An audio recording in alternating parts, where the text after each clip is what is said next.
Salut à tous, c'est Sophie. Bienvenue sur ma chaîne où je partage mes astuces pour une maison propre et bien organisée. Restez avec moi, on commence tout de suite.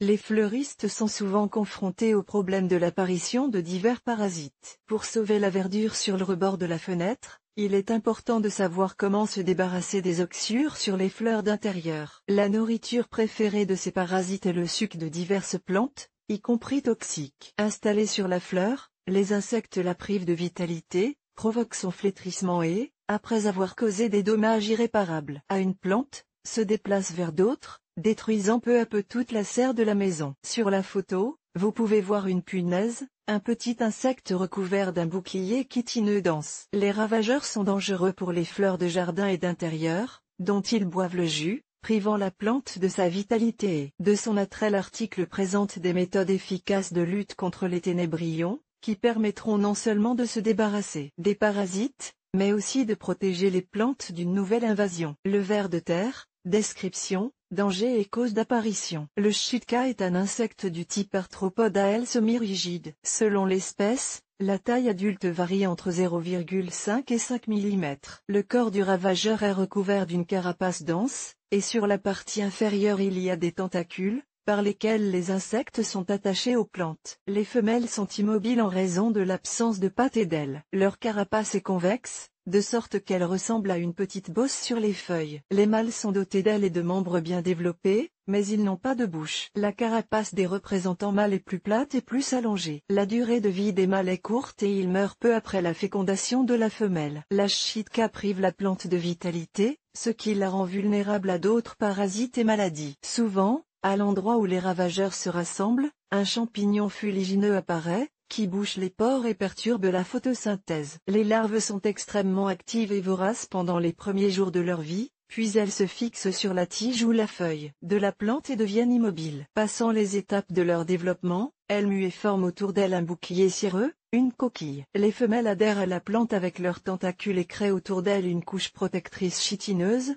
semblable à une carapace de tortue. Les floriculteurs confondent souvent le parasite avec le faux bouclier. Les insectes sont similaires en apparence, mais ont une différence significative. Le bouclier d'un véritable oxyure est amovible et se détache du corps lorsqu'on essaie de retirer l'insecte de la feuille. Le faux bouclier fait partie intégrante du corps, sur lequel se trouvent les yeux. Les oxyures, à différents stades de développement, sont dangereux pour les plantes, car ils se nourrissent de leur jus, les privant ainsi de vitalité et de santé. Cela entraîne le flétrissement des jeunes pousses, le jaunissement des feuilles, la chute des fleurs et des bourgeons. La plante perd son aspect attrayant et, si vous ne commencez pas à combattre le parasite à temps, elle meurt. Les papillons de nuit se rencontrent sur les plantes de jardin et d'intérieur. Ils ne craignent pas le jus des fleurs vénéneuses, mais ils aiment beaucoup les palmiers, les broméliacées et les agrumes. Le plus souvent, les oxyures apparaissent sur des plantes affaiblies ou malades, maintenues dans des conditions inconfortables. Des soins incorrects,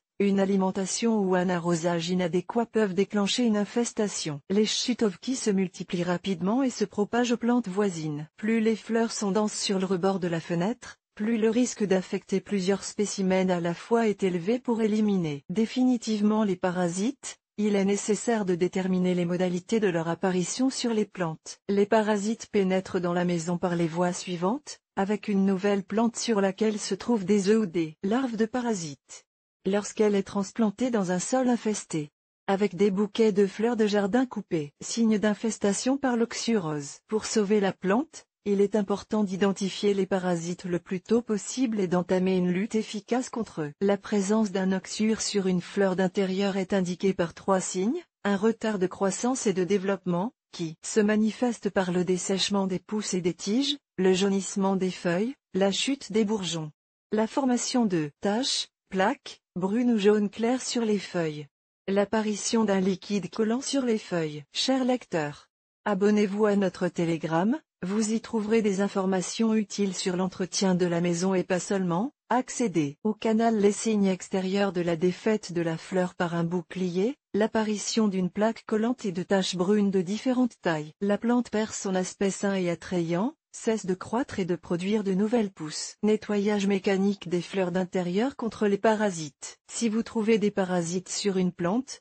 commencez immédiatement à lutter contre eux. Tout d'abord, Isoler la fleur malade des autres pour éviter de propager l'infection. Traiter les plantes saines avec un insecticide ou une solution alcoolisée et désinfecter soigneusement tous les pots, plateaux et rebords de fenêtres. Commencer la lutte contre les parasites en éliminant mécaniquement les parasites, les feuilles, les tiges et les bourgeons malades. Pour une efficacité maximale, suivez un algorithme simple. Préparez une solution savonneuse à base de lessive foncée. Couvrez le sol avec du polyéthylène, car l'alcali affecte négativement sa composition qualitative. Trempez un chiffon ou un disque de coton dans la solution et essuyez soigneusement toutes les feuilles, les tiges et les pédoncules. En éliminant les parasites, placez la fleur dans une bassine ou une baignoire et rincez-la à l'eau courante pour éliminer les résidus de savon. Effectuez cette opération tous les jours pendant un mois. La première étape de la lutte contre les oxyures consiste à essuyer les feuilles et les tiges avec une éponge imbibée d'une solution savonneuse. Le nettoyage mécanique affaiblit la couche protectrice des parasites,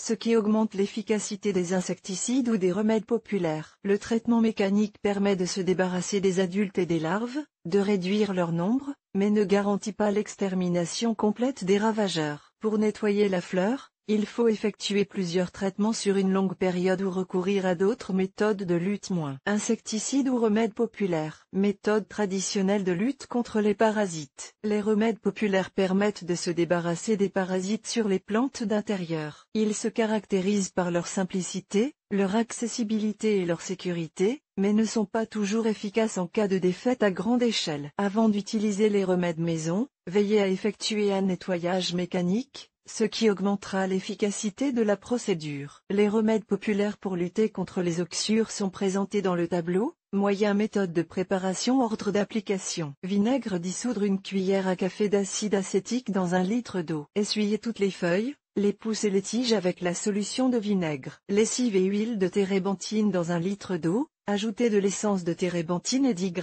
de lessive en poudre. Laissez infuser le remède pendant 4 heures. Essuyez quotidiennement les feuilles avec l'infusion obtenue jusqu'à ce que les parasites disparaissent complètement. Poivre dans 2 litres d'eau. Ajoutez 100 g de piment broyé dans un hachoir à viande et laissez infuser pendant 24 heures. Pulvérisez généreusement la plante affectée et répétez le traitement après 10 à. Alcool et savon mélangez 1 litre d'eau chaude, 1 cuillère à soupe de savon liquide et 1 cuillère à soupe d'alcool éthylique. Remuez le produit jusqu'à ce qu'une mousse luxuriante se forme. Appliquez le remède sur les parasites et rincez à l'eau courante au bout d'1 heure. Huile pour machine et savon mélangez 10 g de savon liquide, 30 ml d'eau et 10 g d'huile pour machine. Appliquez le mélange sur les infestations de parasites et rincez après 12 heures sous la douche. Pendant le traitement, recouvrez le sol d'un polyéthylène pour éviter que la composition toxique ne s'y dépose. Oignon haché, un bulbe d'oignon, versez de l'eau et insistez pendant plusieurs heures. Utilisez la composition pour essuyer la plante affectée. Cendre de bois, ajoutez 300 g de cendre à 1 litre d'eau. Faire bouillir pendant 30 minutes. Diluez la décoction obtenue dans 10 litres d'eau. Utilisez le produit pour pulvériser la plante, en couvrant préalablement le sol avec du polyéthylène. L'ail, écrasez quelques gousses d'ail, versez 250 ml d'eau et laissez reposer à l'abri de la lumière pendant 6 heures. Trempez un pinceau ou un disque de coton dans le remède obtenu et essuyez la fleur. La composition peut être utilisée pour la pulvérisation, mais elle doit être filtrée au préalable à travers une gaze. Moyen chimique de lutte contre les oxyures. En cas de défaite massive des parasites, les insecticides aideront à sauver la plante. Les préparations chimiques sont efficaces, mais elles peuvent être toxiques pour les personnes et les animaux domestiques. Il convient donc de respecter strictement les mesures de sécurité lors de leur utilisation. Effectuer le traitement dans une pièce bien ventilée, à l'écart des denrées alimentaires. S'assurer que les animaux domestiques et les enfants ne sont pas à proximité pendant le processus. Porter des gants en caoutchouc, une combinaison de protection et un masque respiratoire. Préparer et utiliser le produit en suivant scrupuleusement les instructions. Après le traitement, lavez toutes les surfaces à l'endroit où le traitement a été effectué. Bien. Se laver les mains avec de l'eau et du savon. Lors de l'utilisation d'insecticides, il convient de respecter les mesures de sécurité recommandées et, après le traitement, de se laver soigneusement les mains à l'aide d'un désinfectant. Les insecticides suivants sont utilisés pour lutter contre le ver du bouclier, Actalic. La préparation est utilisée pour pulvériser les pousses vertes ou pour arroser le sol. Pour préparer une solution dans 1 litre d'eau, dissoudre 2 ml du remède et procéder immédiatement au traitement. Le médicament ne détruira pas seulement les parasites, mais fournira également une protection contre leurs attaques répétées. Phytoverm. Une composition efficace dans la lutte contre les parasites. Pour le traitement, dissoudre 2 ml du remède dans 500 ml d'eau et pulvériser abondamment la fleur. Actara, la préparation est utilisée pour arroser le sol et essuyer la verdure. Procédure de préparation de la solution, dissoudre 1 ml du remède dans 1 litre d'eau. Le Bancol est un remède efficace qui a un effet paralysant et tue tous les parasites en 3 jours. Une condition importante pour le traitement, la température de la pièce doit être supérieure à plus 27 C.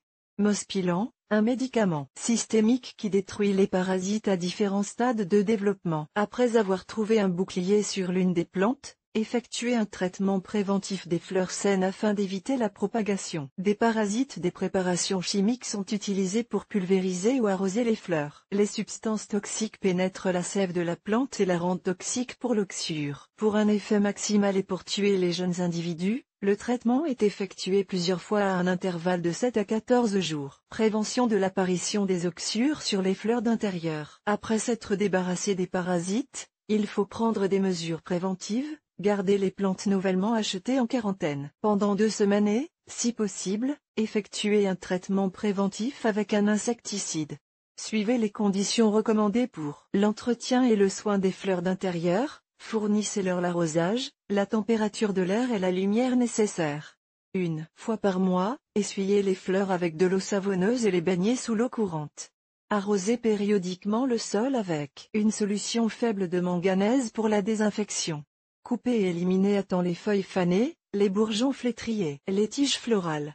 Effectuez régulièrement des inspections détaillées des plantes afin de détecter et de contrôler les parasites de manière actualisée. Pour prévenir les infestations de parasites, il convient d'apporter aux plantes les soins appropriés, de les inspecter régulièrement et de les traiter contre les parasites. Si vous trouvez des oxyures sur vos fleurs d'intérieur, ne paniquez pas, car vous pouvez régler le problème vous-même à la maison. Pour lutter contre les parasites, utilisez des moyens mécaniques, folkloriques et chimiques, sans oublier le traitement préventif des plantes saines. Après avoir éliminé les parasites, veillez à créer des conditions confortables pour les fleurs afin d'éviter la réapparition du problème. Vidéo. Diverses méthodes et remèdes sont utilisés pour lutter contre les coussinets sur les fleurs d'intérieur. Pour vous familiariser plus en détail avec les subtilités de leur application, regardez les vidéos présentées. Marina Nabilskaya, jeune maman, épouse et travailleuse indépendante à la fois. Juriste de formation, elle a l'habitude de collecter et de fournir les informations les plus complètes et les plus fiables. Elle s'améliore constamment dans la sphère professionnelle et s'efforce de s'épanouir sur le plan personnel.